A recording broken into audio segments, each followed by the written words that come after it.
Hello everyone, today we will be talking about some of the most profitable business decisions ever made. Stay tuned. 5. Hershey's Reese's Pieces. Amblin Productions approached Mars Inc., the maker of M&M's, in 1982 about a possible tie-in between M&M's and the film E.T. Mars Inc. declined the offer for reasons that no one knows. Perhaps a Mars executive predicted that the film would be a flop. Perhaps the company didn't want to be associated with a strange-looking extraterrestrial. Whatever the reason, M&M's decided not to participate in the film. Because of that unfortunate decision, Hershey Foods was able to say yes to Amblin Productions. CEO Jack Dowd decided to take a risk on this film. He agreed to spend $1 million promoting E.T. with Universal. When the film became a huge box office success, sales of Reese's Pieces skyrocketed. Though the exact amount Hershey made from the extra exposure is unknown, some descriptions claim a 65 to 85% increase in sales. Here's the intriguing part. Hershey did not pay for the use of Reese's Pieces in E.T. Hershey Foods agreed to spend $1 million on advertising to promote E.T. in exchange for the right to use E.T. in its own ads. Reese's Pieces and E.T. are still linked to this day. 4. Henry Ford, raising employee wages to $5 per day. Thousands of people queued outside Henry Ford's factory in 1914 to take him up on an extraordinary offer: $5 a day for 8 hours of work in a bustling Detroit car factory. That $5 paycheck was more than twice the average factory wage at the time.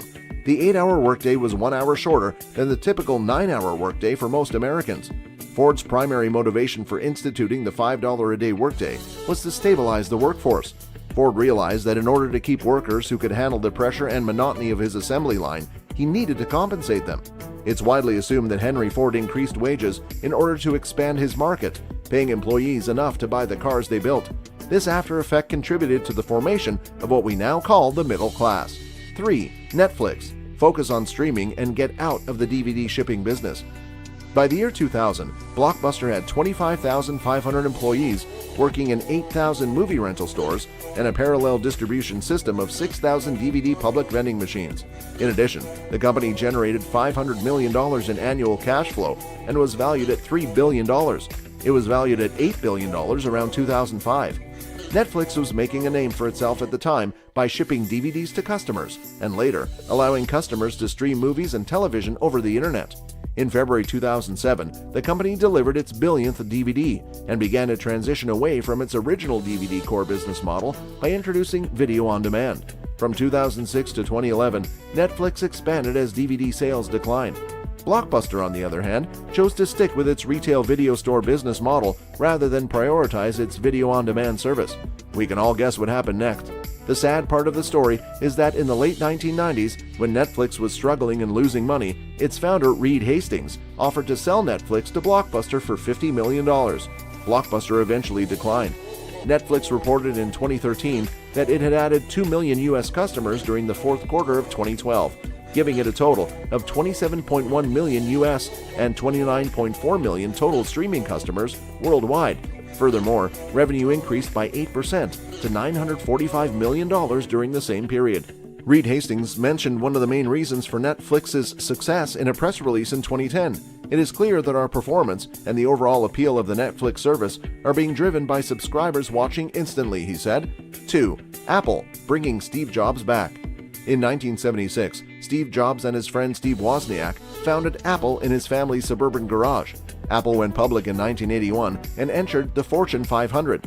Then everything fell apart in 1985 when Steve Jobs was fired from the company he founded.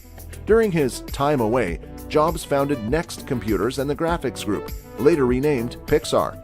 After partnering with Disney, Pixar would become extremely successful, and after Disney acquired Pixar, Jobs became Disney's largest shareholder. Apple purchased Next for $427 million in 1997, reuniting Jobs with the company he co-founded. Jobs was appointed CEO in July 1997. The board's decision to rehire Steve Jobs after firing him a decade before resulted in incredible product innovation. 1. Walmart and communication.